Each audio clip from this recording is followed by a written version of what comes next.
Welcome to icon India. Icon India మీకు అందిస్తున్నటువంటి ఈ కరెంట్ అఫైర్స్ పీడిఎఫ్ మీకు కావాలి అని అనుకుంటే ఐకాన్ ఇండియా యాప్ని డౌన్లోడ్ చేసుకోండి. అతి తక్కువతో ఆన్లైన్లో క్లాసెస్ని అందిస్తున్నాం. ఈ క్లాసెస్ని కూడా మీరు ఐకాన్ ఇండియా యాప్ ద్వారా పొందవచ్చు.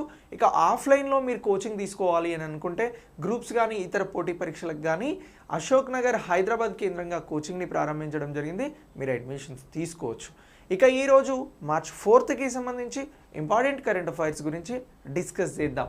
సో ఇంపార్టెంట్ కరెంట్ అఫైర్స్లో ఫ్యూ సెంటర్ నివేదిక గురించి ఫస్ట్ తెలుసుకుందాం. ఈ ఫ్యూ సెంటర్స్ ఇండెక్స్ అనేది దేని మీద ఇండెక్స్ని రెడీ చేయడం జరిగింది అని అంటే ఇది ఏదైతే జెండర్ ఇష్యూస్ ఉన్నాయో వీటికి సంబంధించినటువంటి అంశాలపైన నివేదికను తయారు చేయడం జరిగింది. సో మరి 2019-2020కి సంబంధించి మొత్తం 29,999 మందికి సంబంధించి ఇండియాలో ఈ రీసెర్చ్ అనేది ఫ్యూ సెంటర్స్కి సంబంధించినటువంటి వారు చేశారు అని అంటున్నాం. ఇగో ఇదే ఆ ఫ్యూ రీసెర్చ్ సెంటర్కి సంబంధించినటువంటి అది. సో వీరు రీసెర్చ్ చేశారు అని అంటున్నాం. దేనిపైన? జెండర్ ఇష్యూస్కి సంబంధించినటువంటి దానిపైన రీసెర్చ్ చేసి ఇండెక్స్ని రిలీజ్ చేశారు. మరి ఇండెక్స్లో కొన్ని ఆసక్తికరమైనటువంటి విషయాలను వెల్లడించడం జరిగింది. భారతదేశంలో స్త్రీ పురుషులకి సంబంధించినటువంటి అంశాలకి సంబంధించి ఈ ఇండెక్స్ని ఇచ్చారు అని అంటున్నాం.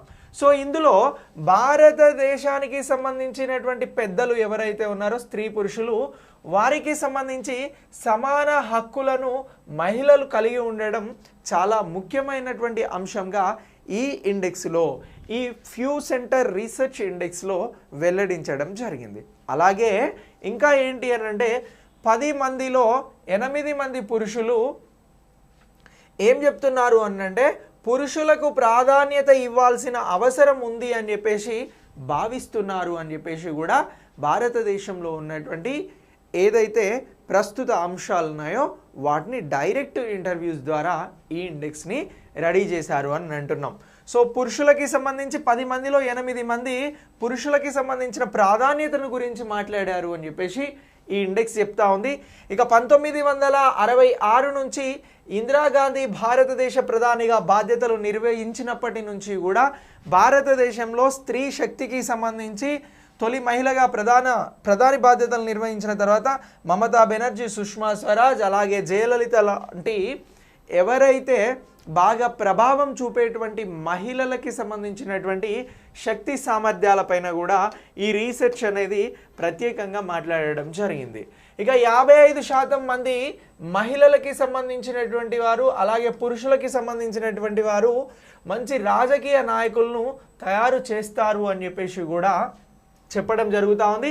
ఇక కుటుంబ బాధ్యతలను పంచుకునే విషయంలో 62% మంది పిల్లల సంరక్షణకి సంబంధించి పురుషులు మహిళలకి సంబంధించినటువంటి అభిప్రాయాలను కూడా ప్రత్యేకంగా తీసుకోవడం జరిగింది.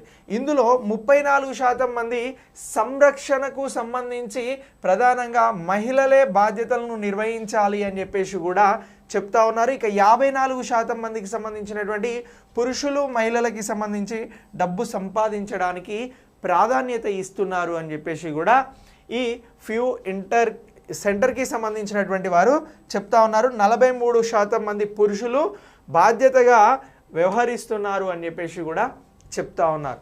ఇక భారతదేశంలో స్త్రీ పురుషులు ఎవరైతే ఉన్నారో వీరు తల్లిదండ్రులకు ఇస్తున్నటువంటి ప్రయారిటీ పైన కూడా ప్రత్యేకమైనటువంటి వివరాలను వెల్లడించింది ఈ రీసెర్చ్ అనేది. 63% మంది భారతీయులు తల్లిదండ్రులకి సంబంధించినటువంటి అంత్యక్రియలు లేదా అంత్యక్రియలకి సంబంధించి కుమారుల బాధ్యత వహించాలి అని చెప్పేసి ఇందులో అభిప్రాయపడుతున్నారు అని చెప్పేసి చెప్తా ఉన్నాం. ఇక స్త్రీలకి గౌరవం ఇచ్చే విషయంలో ఈ రీసెర్చ్ ఏం చెప్తుంది, ఈ ఇండెక్స్ ఏం చెప్తుంది అని అంటే 76% మంది భారతీయ పెద్దలు దేశంలో ఉన్నటువంటి మహిళలపైన హింస చాలా పెద్ద ఎత్తున ఇది సమస్యగా ఉంది అని చెప్పేసి కూడా ప్రత్యేకంగా చెప్తున్నారు. ఇక 51% మంది భారతీయులు అబ్బాయిలకు మహిళలందరినీ గౌరవించడం నేర్పించడం ముఖ్యమని కూడా భారతదేశంలో ఉన్నటువంటి స్త్రీ పురుషులు ఎవరైతే పెద్దవాళ్ళు ఉన్నారో వారి దగ్గర నుంచి చేసినటువంటి ఈ రీసెర్చ్లో ఆ పెద్దవారి అభిప్రాయాన్ని ప్రత్యేకంగా వెల్లడిస్తున్నారు. ఇక 26% మంది అమ్మాయిలకి సంబంధించి తగిన విధంగా ప్రవర్తించడం నేర్పడం అని చెప్పేసి కూడా ముఖ్యంగా చెప్తా ఉన్నారు. సో ఇలా ఈ భారతదేశానికి సంబంధించి భారతదేశంలో ఉన్నటువంటి పెద్దలు ఎవరైతే స్త్రీ పురుషులు ఉన్నారో సుమారుగా ఒకరు తప్ప 29,999 మందితో ఈ ఫ్యూ రీసెర్చ్ సెంటర్ అనేది ఈ సంప్రదింపులు జరిపి నివేదికను తయారు చేసింది. సో ఇది భారతీయులకి సంబంధించినటువంటి విషయాల పట్ల, భారతీయులకి సంబంధించినటువంటి తల్లిదండ్రులను గౌరవించడం, స్త్రీ పురుషుల సమానత్వం, ఇలాంటి అన్ని అంశాల పట్ల ఇది రీసెర్చ్ నివేదికను విడుదల చేసింది. ఇటీవల ఎవరు విడుదల చేశారు, డైరెక్ట్ నేరుగా ఎంతమందితో సంప్రదించారు, ఇందులో ప్రాధాన్యత ఇస్తున్నటువంటి అంశాలు ఏంటి అన్నప్పుడు ఈ ఫ్యూ రీసెర్చ్ గురించి మనం ప్రత్యేకంగా ఇది ఇచ్చినటువంటి ఇండెక్స్ గురించి గుర్తుంచుకోవాల్సి ఉంటుంది. ఇక దీని తర్వాత నెక్స్ట్ స్వచ్ఛ సర్వేక్షణ్ అని అంటున్నాం. ఈ స్వచ్ఛ సర్వేక్షణ్ అనేది ఏదైతే ఉందో దీనిని మార్చి 1వ తేదీన గృహ నిర్మాణం మరియు పట్టణ వ్యవహారాల మంత్రిత్వ శాఖ అని అంటున్నాం.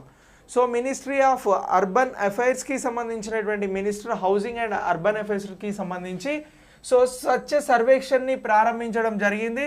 సో ఈ మినిస్ట్రీ ప్రారంభించినటువంటి ఈ ప్రోగ్రాం అనేది ప్రపంచంలోనే అతిపెద్ద పట్టణ పరిశుభ్రత కార్యక్రమంగా పిలవడం జరుగుతూ ఉంది. ప్రపంచంలోనే అతిపెద్ద పట్టణ పరిశుభ్రత సర్వేకి సంబంధించినటువంటిది ఏది అని చెప్పేసి ఎక్కడైనా అడిగితే మనం చెప్పాల్సినటువంటి ఆన్సర్ స్వచ్ఛ సర్వేక్షణకి సంబంధించినటువంటి కార్యక్రమం అని మనం చెప్పాల్సి ఉంటుంది. ఇక దీని తర్వాత ఈ స్వచ్ఛ సర్వేక్షణ్ కొత్తగా ఏం ప్రారంభించింది మరొక అంశాన్ని అంటే ఈ పీపుల్ ఫస్ట్ అనేటువంటి కాన్సెప్ట్ని తీసుకురావడం జరిగింది. ఇది నగరాలకి సంబంధించినటువంటి ఇతర చొరవలతో పాటు యాక్టివిటీస్తో పాటు ప్రజల శ్రేయస్సు, అలాగే కార్మికులకి సంబంధించినటువంటి సంక్షేమం, శ్రేయస్సు, ఇవన్నీ కూడా పారిశుద్ధ్య కార్మికులకి కూడా ప్రయారిటీని ఇవ్వడం జరుగుతూ ఉంది పీపుల్ ఫస్ట్ అనేటువంటి కాన్సెప్ట్లో. ఇక IPOSS రీసెర్చ్ అండ్ అలాగే ఈ ప్రైవేట్ లిమిటెడ్ ఈ IPSOSకి సంబంధించినటువంటి రీసెర్చ్ ప్రైవేట్ లిమిటెడ్ దాదాపు 3,000 మంది మదింపుదారులతో కలిసి ఈ ministry of housing and urban అఫైర్స్కి సంబంధించి ఈ సర్వే అనేది ప్రత్యక్షంగా స్వచ్ఛ సర్వేక్షణకి సంబంధించి జరిగింది అని అంటున్నాం. సో మరి ఈ సంవత్సరంలో 100% వార్డులను కవర్ చేయడానికి, దాని పరిధిని విస్తరించడానికి కూడా ఇది ప్రయత్నం చేస్తుంది స్వచ్ఛ సర్వేక్షణకి సంబంధించి అని చెప్పేసి మనం గుర్తుంచుకోవాలి. ఇక దీనికి సంబంధించి స్వచ్ఛ సర్వేక్షణ ఏదైతే 2022 ఉందో ఇది గత సంవత్సరంకి సంబంధించి ఆన్ ఫీల్డ్ అసెస్మెంట్ కోసం పెద్ద సంఖ్యలో మదింపుదారులను కూడా మోహరిస్తుంది అని అంటున్నాం. అలాగే స్వచ్ఛ సర్వేక్షణకి సంబంధించి తొలిసారి జిల్లా ర్యాంకింగ్లను కూడా ప్రవేశపెడుతున్నారు. ఎప్పటి నుంచి ప్రవేశపెడుతున్నారు అని అంటే 2022 అని చెప్పేసి మనం గుర్తుంచుకోవాల్సి ఉంటుంది. ఇది ఇప్పుడు కొత్త ఇండెక్స్ స్వచ్ఛ సర్వేక్షణకి సంబంధించి అని అంటున్నాం. సో ఇలా ఈ స్వచ్ఛ సర్వేక్షణ్ టెక్నాలజీ ఛాలెంజ్ స్వచ్ఛ సర్వేక్షణ్కి సంబంధించి 2022లో చేర్చబడుతున్నటువంటి మరొక అంశంగా కూడా చెప్తున్నాం. ఏమంటున్నాం, స్వచ్ఛ సర్వేక్షణ్కి సంబంధించి 2022లో జిల్లాల వారీగా ర్యాంకింగ్స్ ఇవ్వబోతున్నారు. అలాగే ఇందులో స్వచ్ఛ టెక్నాలజీ ఛాలెంజ్ని కూడా ఇంట్రడ్యూస్ చేస్తున్నారు స్వచ్ఛ సర్వేక్షణ్ 2022లో అని చెప్పేసి గుర్తుంచుకోవాలి. ఇక దీనికి సంబంధించి 4 థీమ్స్ని కేటగిరీలుగా తీసుకోవడం జరిగింది. ఇందులో జీరో డంప్ అనేటువంటిది ఒకటి ఉంది, సామాజిక చేరిక, అలాగే డిజిటల్ ఎనేబుల్ ద్వారా పారదర్శకత్వంగా, అలాగే ప్లాస్టిక్ వ్యర్థాలను వినియోగించడం అనేది ప్రధానంగా ఉంది. మొత్తం స్వచ్ఛ సర్వేక్షణ్కి సంబంధించి ఇది 2016లో ప్రారంభించబడినటువంటి ఫ్రేమ్వర్క్గా చెప్తా ఉన్నాం. నగరాలను, పట్టణ పరిశుభ్రతను మెరుగుపరచడానికి ఇది ప్రోత్సహిస్తుంది. విస్తృతమైనటువంటి పౌరుల భాగస్వామ్యంతో ఇది ముందుకు వెళ్ళడం జరుగుతూ ఉంది. సో ఇలా ఈ స్వచ్ఛ సర్వేక్షణ్కి సంబంధించినటువంటి అంశాన్ని అప్డేట్ అవ్వండి. నెక్స్ట్ సాగర్ పరిక్రమ కార్యక్రమం అనేది ఈరోజు జరిగింది. సో దీనికి సంబంధించి కేంద్ర మత్స్య పశు సంవర్ధక పాడి పరిశ్రమల శాఖ మంత్రి శ్రీ పురుషోత్తం రూపాల దీనిని ప్రారంభించారు. ఇటీవల పురుషోత్తం రూపాల ప్రారంభించినటువంటి కార్యక్రమం ఏంటి ఈ మార్చిలో అంటే ఇప్పుడున్నటువంటి అప్డేట్ ప్రకారం సాగర పరిక్రమ కార్యక్రమం అని చెప్పేసి పిలుస్తూ ఉన్నాం. ఇక ఈ కార్యక్రమంలో ఏం చేస్తున్నారు అని అంటే ఫిషరీస్ డిపార్ట్మెంట్, నేషనల్ ఫిషరీస్కి సంబంధించినటువంటి డెవలప్మెంట్ బోర్డుతో పాటు ఇక ఇండియన్ కోస్ట్ గార్డ్, అలాగే fishery survey of India, Gujarat maritime board, మత్స్యకారులకి సంబంధించినటువంటి ప్రతినిధులు ప్రత్యేకంగా ఈ సాగర్ పరిక్రమ కార్యక్రమాన్ని నిర్వహించడం జరుగుతూ ఉంది. సో వీరందరూ కలిసి నిర్వహిస్తున్నటువంటి ఈ కార్యక్రమంలో మత్స్యకారులు, చేపలకు సంబంధించినటువంటి పెంపకందారులు, ఇతర వాటాదారులు అందరూ కూడా ఇందులో పాల్గొంటున్నారు. సముద్ర మార్గంలో అన్ని తీర ప్రాంతాలకు, రాష్ట్రాలకు, కేంద్ర పాలిత ప్రాంతాలకు నావిగేషన్ ప్రయాణం అనేది ప్రత్యేకంగా ఈ కార్యక్రమంలో తీసుకొస్తున్నారు. ఇక ఈ కార్యక్రమాన్ని ఆజాద్ కా అమృత్ మహోత్సవంలో భాగంగా, సో ఇది భారతదేశానికి స్వతంత్రం వచ్చి 75 సంవత్సరాలు అవుతున్నటువంటి నేపథ్యంలో నిర్వహిస్తున్న కార్యక్రమం అని అంటున్నాం. ఈ కార్యక్రమంలో భాగంగా ప్రారంభించడం జరుగుతూ ఉంది అని అంటున్నాం. ఇక దీంతో పాటు ఈ సాగర్ పరిక్రమ దృష్టి తీర ప్రాంతాలకి సంబంధించి మత్స్యకారులకి జీవనోపాధిని పెంపొందించడం, ఆహార భద్రత కోసం, సముద్ర వనరుల వినియోగం కోసం, అలాగే స్థిరమైన సమతుల్యత కోసం ఈ కార్యక్రమాన్ని ప్రత్యేకంగా నిర్వహిస్తున్నారు. ఇది ఇంకా దేనికి ప్రయారిటీ ఇస్తుందంటే సముద్ర పర్యావరణ వ్యవస్థలకి సంబంధించి ప్రయారిటీ ఇవ్వడం జరుగుతూ ఉంది. ఈ కార్యక్రమం మత్స్యకారులకి సంబంధించి, ప్రగతిశీల మత్స్యకారులకి సంబంధించి, యువ మత్స్యకారులను ప్రోత్సహించేందుకు, పారిశ్రామికవేత్తలను ప్రోత్సహించేందుకు కూడా ప్రత్యేకమైనటువంటి మత్స్య సంపద యోజన కింద సర్టిఫికేట్లను అందజేయడం జరుగుతూ ఉంది. సో ఇలా ఈ కార్యక్రమానికి సంబంధించి ఇది రుక్మావతి నది గల్ఫ్ ఆఫ్ కచ్లో కలిసేటువంటి ఈస్ట్యూరీ వద్ద ఉన్నటువంటి అంశాలకి సంబంధించి ఇది ప్రత్యేకంగా కవర్ చేయడం జరుగుతూ ఉంది. ఇదే సాగర్ పరిక్రమ ప్రోగ్రాం 2022 అని అంటున్నాం. దీని తర్వాత రూర్కీ వాటర్ కన్క్లేవ్ 2022 గురించి తెలుసుకుందాం. సో ఈ రూర్కీ వాటర్ కన్క్లేవ్ 2022 అనేది దేనికి సంబంధించింది అని అంటే ఇది 2వ ఎడిషన్ అని అంటున్నాం. ఈ రూర్కీ సంబంధించినటువంటి వాటర్ కన్క్లేవ్ను ఎవరు ప్రారంభించారు అని అంటే కేంద్ర జలవనరుల శాఖ మంత్రి ఎవరు అని అంటే శ్రీ గజేంద్ర సింగ్ షెకావత్ గారు ప్రారంభించడం జరిగింది అని అంటున్నాం. ఈ కాన్క్లేవ్కి సంబంధించి ఒక థీమ్ ఉంది. ఆ థీమ్ ఏంటంటే సుస్థిర అభివృద్ధి, నీటి భద్రత, సస్టైనబుల్ డెవలప్మెంట్, వాటర్ సేవింగ్ అని చెప్పేసి చెప్తా ఉన్నాం. దీనిపై దృష్టి పెట్టింది. ఇక సుస్థిరతకి సంబంధించి, నీటి భద్రతకి సంబంధించి చర్చించాల్సినటువంటి అన్ని అంశాలు ఈ కాన్క్లేవ్లో ప్రత్యేకంగా మాట్లాడుతూ ఉన్నారు. నీటి కొరత, నీటి స్థిరమైనటువంటి వినియోగం, పారిశుద్ధ్యం, అలాగే ఇతర సమస్యలకి సంబంధించి రూర్కీ వాటర్ కాన్క్లేవ్ అనేది ప్రత్యేకంగా నిర్వహించబడడం జరుగుతూ ఉంది. ఇక ఇంటిగ్రేటెడ్ గంగా పునర్జీవనానికి సంబంధించినటువంటి మిషన్, అలాగే గంగా నది యొక్క ఇతర పర్యావరణ ప్రవాహం, అలాగే దీనికి సంబంధించి గంగా నదిని మెరుగుపరచడానికి సంబంధించినటువంటి అన్ని అంశాలను కూడా ఇక్కడ చర్చిస్తున్నారు. ఇక national mission for clean Ganga అని చెప్పేసి మనం మాట్లాడినాం. సో దీనికి సంబంధించి March 7 అంటే రానున్నటువంటి డేస్లో ఈ వాటర్ కాన్క్లేవ్లో ప్రత్యేకమైనటువంటి ప్రదర్శన ఉంటుంది. సో వాటర్ కాన్క్లేవ్ 2022కి సంబంధించి రూర్కీ నిర్వహించినటువంటి ఈ కాన్క్లేవ్లో national mission for clean Ganga అనేటువంటి ప్రత్యేక ప్రదర్శన జరిగిందా లేదా అంటే జరిగింది అని చెప్పేసి ఎగ్జామినేషన్ పాయింట్ ఆఫ్ వ్యూలో గుర్తుంచుకోవాలి. ఇక national mission for clean Ganga society registration act 1860 కింద ఇది సొసైటీగా గుర్తించబడింది. దీన్ని 2011లో నమోదు చేశారు. ఇక దీనికి సంబంధించినటువంటి అమలు అనేది కూడా జరుగుతూ ఉంది అని చెప్పేసి మీరు అప్డేట్ చేసుకోండి. ఇక దీని తర్వాత సబ్కా వికాస్ మహా క్విజ్ అనేది ప్రారంభించడం జరిగింది. సెంట్రల్ స్కీమ్స్కి సంబంధించి, సెంట్రల్ ప్రోగ్రామ్స్కి సంబంధించి ఇది చాలా చాలా ఇంపార్టెంట్ అని అంటున్నాం. సుపరిపాలనను గురించి ఎవరైతే పౌరులు ఉన్నారో వీరికి అవగాహన కల్పించేందుకోసం అని చెప్పేసి సబ్కా వికాస్ మహా క్విజ్ని గవర్నమెంట్ ప్రారంభించడం జరిగింది.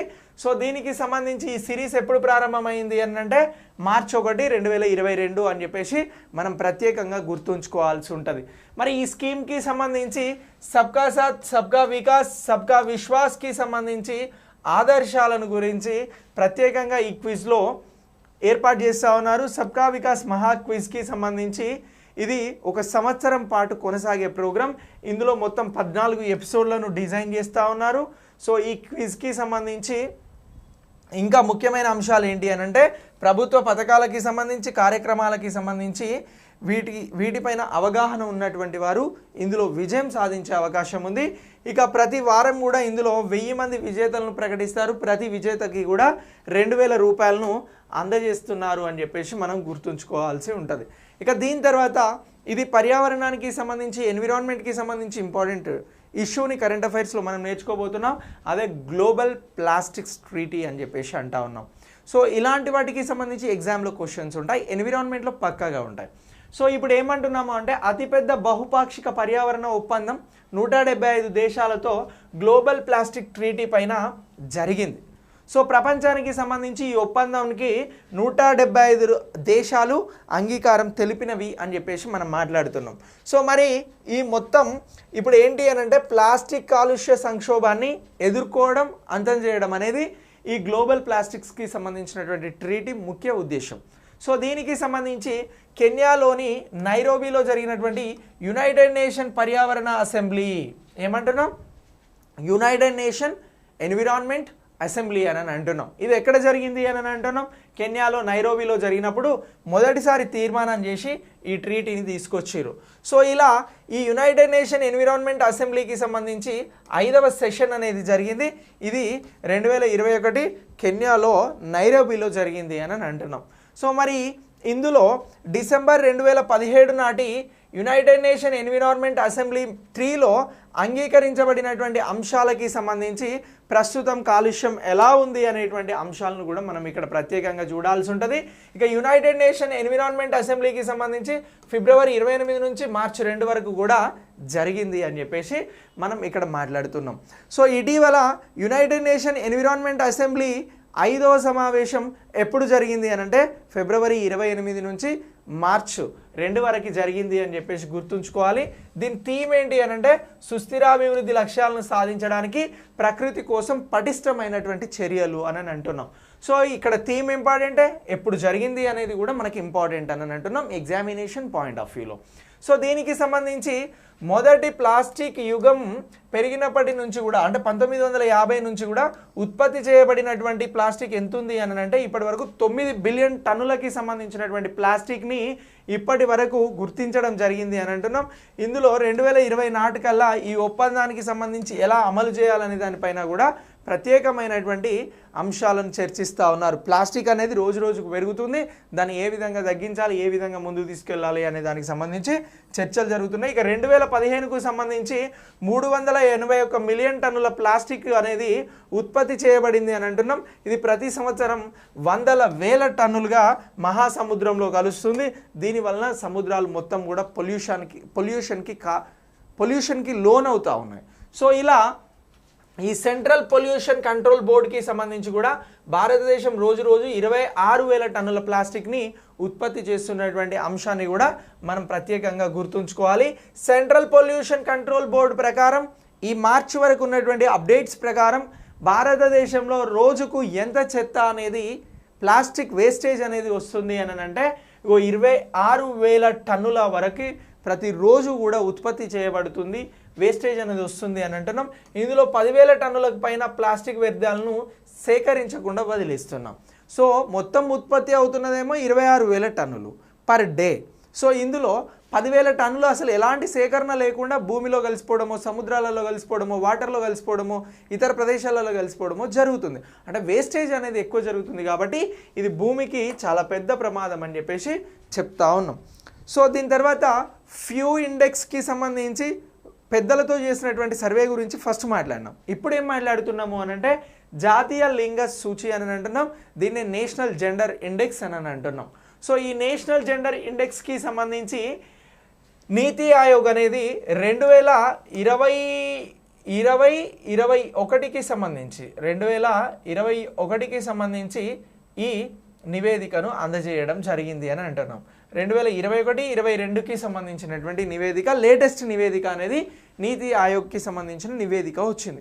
ఇది చాలా చాలా ఇంపార్టెంట్ ఎగ్జామ్స్కి. సో ఇప్పుడు ఏమంటున్నాం, నేషనల్ జెండర్ ఇండెక్స్కి సంబంధించినటువంటి మరి అంశాలను ఏ విధంగా నీతి ఆయోగ్ వెల్లడించడం జరుగుతుంది.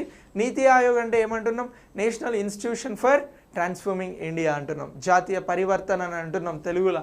సో ఇలా ఈ నీతి ఆయోగ్ రాష్ట్రాలకి సంబంధించి, కేంద్రపాలిత ప్రాంతాలకి సంబంధించి ఈ సర్వేను నిర్వహించింది అని అంటున్నాం. సో ఈ సర్వేకి సంబంధించి ఏ అంశాలను చెప్తా ఉంది అని అంటే విధానపరమైనటువంటి చర్యల గురించి, న్యాయవాదానికి సంబంధించినటువంటి మద్దతు గురించి, సస్టైనబుల్ డెవలప్మెంట్కి సంబంధించినటువంటి గోల్స్ గురించి ప్రత్యేకంగా చెప్పడం జరుగుతూ ఉంది. So draft state energy and climate ఇండెక్స్కి సంబంధించినటువంటి అంశాలను కూడా ఇందులో పొందుపరిచారు. సో ఈ ఇండెక్స్కి సంబంధించి నీతి ఆయోగ్ శక్తి, వాతావరణ సూచిక, ముసాయిదా కూడా అభివృద్ధి చేసింది. దీనిలో డిస్కమ్స్కి సంబంధించిన సాధ్యత, ఇతర అంశాలకి సంబంధించి రాష్ట్రాల పనితీరు ఎలా ఉంది అనేది అంచనా వేయడం జరిగింది. ఇక క్లీన్ ఎనర్జీ ఇనిషియేషన్ ఏదైతే ఉందో, యాక్సెస్, స్తోమత, శక్తి యొక్క విశ్వసనీయత, ఉత్పత్తి సామర్థ్యం, శక్తి సామర్థ్యం, వీటన్నింటికి కూడా ఇది ప్రయారిటీ ఇస్తుంది. ఇక పర్యావరణ స్థిరత్వం, అలాగే కొత్త కార్యక్రమాలు, రాష్ట్రాలు తమ శక్తి వనరులకి సంబంధించినటువంటి సమర్థవంతంగా వాటిని వినియోగించడానికి సంబంధించిన అంశాలను చెప్తా ఉంది. మనం మొదట మాట్లాడినటువంటి లింగ సమానత్వానికి సంబంధించి మానవ గౌరవానికి సంబంధించినటువంటి ప్రపంచ శ్రేయస్సుకి సంబంధించిన అంశాలని కూడా ఇది ప్రత్యేకంగా చెప్తా ఉంది అని అంటున్నాం. మరి భారతదేశం లింగ సమానత్వంలో ఎంత ఉంది అని అంటే 156 దేశాలలో భారతదేశం 28 స్థానాలను కోల్పోయి 140వ పొజిషన్లో భారత్ ర్యాంక్ అనేది ప్రపంచవ్యాప్తంగా ఉంది. ఇది జెండర్ గ్యాప్కి సంబంధించి భారత్ ఎదుర్కొంటున్నటువంటి ఒక ప్రధాన అంశంగా చూడవచ్చు. ఇక దక్షిణాసియాలో 3వ చెత్త ప్రదర్శన, బ్యాడ్ పర్ఫార్మెన్స్ అనేది కూడా ఈ నివేదికలో భారత్ చేస్తుంది అని చెప్పేసి చూపెడుతున్నాం. దీనికి సంబంధించి 62.5% లింగ నిష్పత్తి అనేది తగ్గింది, లింగ వ్యత్యాసం అనేది పెరిగింది అని చెప్పేసి కూడా ఇది చెప్తా ఉన్నాం. ఇక దీంతో పాటు ఇది మొత్తం 153 దేశాలలో 112వ స్థానంలో ఉంది అని చెప్పేసి కూడా చెప్తా ఉన్నాం. ఇక ప్రపంచవ్యాప్తంగా కూడా సమ్మిళిత ఆర్థిక వ్యవస్థలను నిర్మూలించడానికి, ఆరోగ్యం, విద్య, రాజకీయాలకి సంబంధించి ఆర్థిక భాగస్వామ్యానికి ఇది అధిక ప్రయారిటీ ఇస్తుంది. ఇక ప్రపంచంలో జనాభాలో ఉన్నటువంటి సగం లేదా మిగిలినటువంటి ప్రజలు ఎవరైతే ఉన్నారో వీరికి సంబంధించి స్థిరమైన అభివృద్ధి లక్ష్యాలను సాధించలేకపోతున్నారు అనేటువంటి అంశాన్ని కూడా మనం ఇక్కడ అప్డేట్ కావాలి. దీని తర్వాత ఎన్ఐసి టెక్ కన్క్లేవ్ 2022 అని అంటున్నాం. సో ఈ ఎన్ఐసికి సంబంధించింది ఏంటి అని అంటే నేషనల్ ఇన్ఫర్మేటిక్స్ సెంటర్ అని చెప్పేసి పిలుస్తూ ఉన్నాం. అదే ఎన్ఐసి అని అంటున్నాం, నేషనల్ ఇన్ఫర్మేటిక్స్ సెంటర్. సో దీనికి సంబంధించి 3వ ఎడిషన్ కాన్క్లేవ్ అనేది ప్రారంభమైంది. దీన్ని ఎవరు అని అంటే ఐటీ బాధ్యతలు అలాగే రైల్వే మంత్రిత్వ బాధ్యతలు నిర్వహిస్తున్నటువంటి కేంద్ర మంత్రి అశ్విన్ వైష్ణవ్ గారు ప్రారంభించారు అని అంటున్నాం. సో ఇలా ప్రారంభించినటువంటి ఈ కార్యక్రమం అనేది ఈ గవర్నెన్స్లో ఎమర్జింగ్ టెక్నాలజీల పైన ప్రత్యేకమైన దృష్టి పెట్టింది. నేషనల్ ఇన్ఫర్మేటివ్ టెక్నాలజీ అని చెప్పేసి మనం గుర్తుంచుకోవాలి. అలాగే దీనికి సంబంధించి థీమ్ ఏముంది, ఎన్ఐసికి సంబంధించిన టెక్ కన్క్లేవ్ థీమ్ అని అంటే next just technology for digital government అని చెప్పేసి అంటా ఉన్నాం. సో గవర్నమెంట్ అనేది ప్రత్యేకంగా డిజిటల్ గవర్నమెంట్ వేలో వెళ్తూ ఉంది.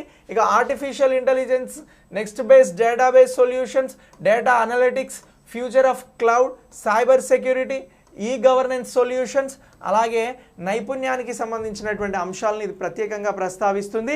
ఇక నేషనల్ ఇన్ఫర్మేటివ్ సెంటర్ అనేది ministry of electronics and information టెక్నాలజీకి సంబంధించినటువంటి అనుబంధ కార్యాలయంగా మనం గుర్తుంచుకోవాలి. ఐటీ సేవలను పెంపొందించడం అలాగే ఇతర మౌలిక సదుపాయాలను అందజేయడంతో పాటు 1976లో ఈ ఎన్ఐసి అనేది ఏర్పాటు చేయడం జరిగింది. సో ఇలా ఈ అశ్విన్ వైష్ణవ్ గారు ప్రారంభించినటువంటి నేషనల్ ఇన్ఫర్మేటివ్ సెంటర్కి సంబంధించినటువంటి ఈ అంశాన్ని కూడా, ఈ కన్క్లేవ్ని కూడా మీరు ప్రత్యేకంగా అప్డేట్ అవ్వాల్సి ఉంటుంది మీ ఫ్యూచర్ ఎగ్జామ్స్ కోసం. Thanks for watching. Next current అఫైర్స్లో మళ్ళీ కలుద్దాం.